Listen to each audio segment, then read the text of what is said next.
Olá, eu sou o professor Bispoeta, o seu professor de língua portuguesa. Vamos começar do começo de Bispoeta. Vamos começar do começo. No princípio era o verbo. Não cabe tanto no verso e não posso ter um tropeço. O que havia era o caos, confusão dos elementos. O mar, o sol e os ventos se expandiam em muitos graus. A terra era muito quente e para ser resfriada, muita chuva foi usada. Não havia ser vivente. Fez-se a luz onde eram trevas, as águas estavam acima, fizeram melhor o clima, surgiram as primeiras ervas. A crosta é uma casca fina, comparável à da laranja, e em cada canto uma sanja, para que a terra se redefina. As pessoas têm por missão cuidar do nosso planeta, explorando cada faceta e respeitando cada rincão. E lembro você que assistiu até aqui esse vídeo e interessado no poema, invista mais 10 minutos do seu precioso tempo e certamente você ficará surpreso com as informações que nós vamos ter nesse módulo de hoje com a nossa teleaula, falando sobre o verbo em sua 7ª parte. Vamos em frente? Conclusão número 6. Agora já estamos no número 6. Uma ação pode ser considerada conclusa, inconclusa ou sem traço de conclusão. Fica bem claro aqui que o que é uma ação conclusa? É a que foi concluída, inconclusa não foi concluída e sem traço de conclusão não existe nenhuma evidência de que ela tenha chegado ao final. O português não tem nesse terreno, como também suas irmãs românicas, nenhum aspecto como categoria. Aqui estamos falando sempre de línguas românicas.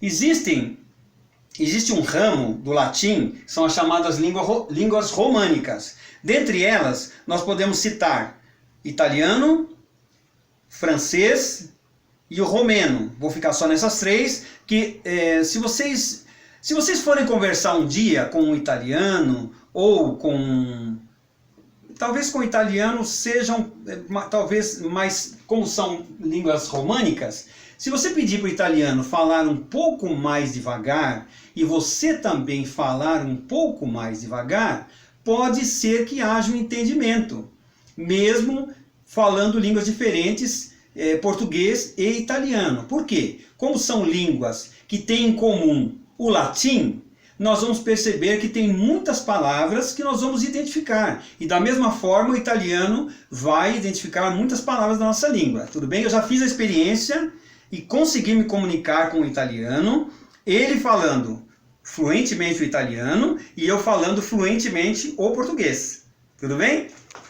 Muito bem, línguas românicas, nenhum aspecto como categoria. Eu vou repetir para nós retomarmos. O português não tem nesse terreno, como também suas irmãs românicas, nenhum aspecto como categoria. Todavia, noutro sentido, a conclusão pode ser subjetiva ou objetiva, na dependência de ter o sujeito levado à ação a um final objetivo ou não. Cosélio chama terminativa a conclusão subjetiva e completiva a objetiva. Temos aqui um quadro sinótico novamente. Então a terminativa começa e termina. Aqui está bem claro, começa a ação ou a expressão começa e termina. A completiva, por exemplo, um exemplo de terminativa, escrevi muito. Subjetiva, agora não escrevo. A completiva, escrevi o livro. Objetivo, o que devia fazer, levei-o a cabo. Então, completou. Ele pretendia escrever o livro, e escreveu e terminou de escrever. No português, só a conclusão subjetiva é expressa por formas verbais. A objetiva fica assinalada pelo contexto e às vezes pode ser expressa junto à voz verbal. Vamos para o número 7. Resultado. Uma ação pode ser assinalada como com resultado, que significa uma resultativa, ou como sem resultado, não resultativa. O resultado pode ser subjetivo, se afeta o sujeito, agente, e representa uma reação efetiva, ou objetiva, se afeta o objeto. Objetiva se afeta o objeto. E representa um produto, produtiva. No português, o resultado efetivo se expressa mediante estar mais particípio, está escrito. O resultado produtivo por ter mais particípio, em concordância com o objeto, porque se aplica na perspectiva secundária. Perfeito composto. Tenho escrito 2 livros. Como eu já frisei em outras oportunidades, é muito importante essa introdução, porque ela vai nos dar a base que nós precisamos para compreender a importância do contexto do verbo em todas as nossas ações de língua portuguesa.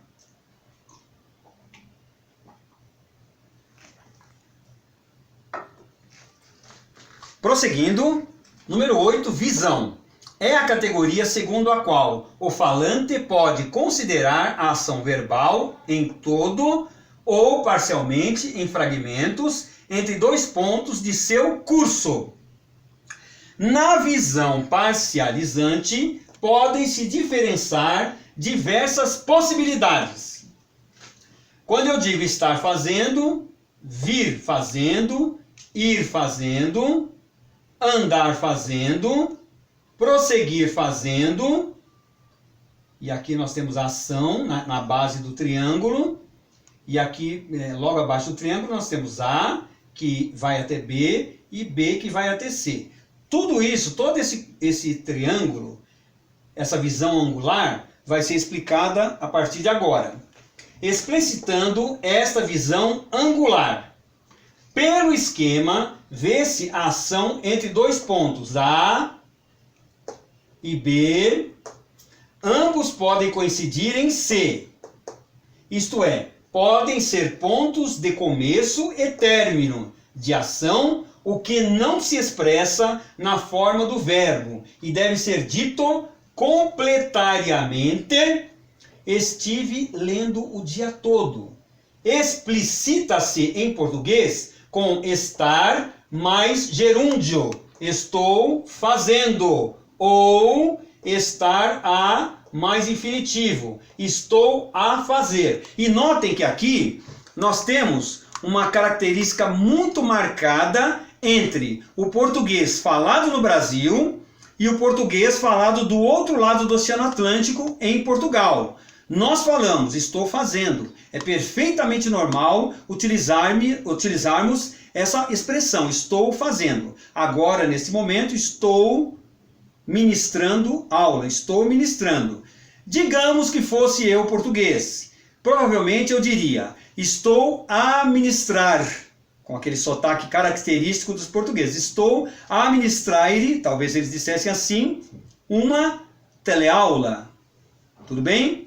Essa é a diferença marcante entre o nosso português, que nós vamos chamar de brasileiro, e o português europeu, que nós vamos chamar de português europeu. Tudo bem? Estou fazendo aqui. Estou a fazer do outro lado do oceano. Tudo bem?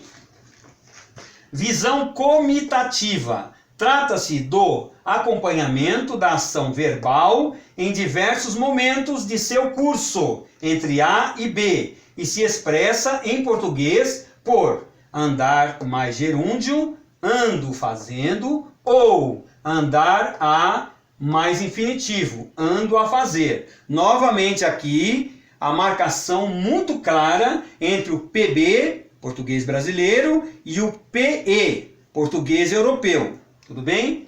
A expressão pode ser ainda assinalada com o auxílio do adjetivo e particípio, como andar enfermo, andar desesperado. São expressões também muito comuns. Eu ando meio triste, eu ando meio feliz, eu ando meio alegre. É uma expressão bastante comum para o nosso falar brasileiro. Bem, nós estamos chegando ao final de mais esse módulo. Muito felizes, muito agradecidos por termos esta oportunidade de compartilhar esta que é a nossa paixão. A nossa paixão é a língua portuguesa, como cantaram Caetano Veloso, como cantou Olavo Bilac e tantos outros, para enaltecer a beleza da nossa língua, a pluralidade da nossa língua. Nós temos diversos falares espalhados por esse Brasil. Temos o paulistês, temos o carioquês, o nordestinês, são gauchês, Mineirês. o mineirês, são todos falares que eu adoro, que eu admiro. Já tive a oportunidade de trabalhar numa empresa em que eu falava com pessoas de todo o Brasil. Tinha até que perguntar, olha, que horas são aí por causa do fuso horário? Porque tem lugares no Brasil, enquanto aqui são 2 da tarde, já são 4 da tarde lá, 2 horas de diferença.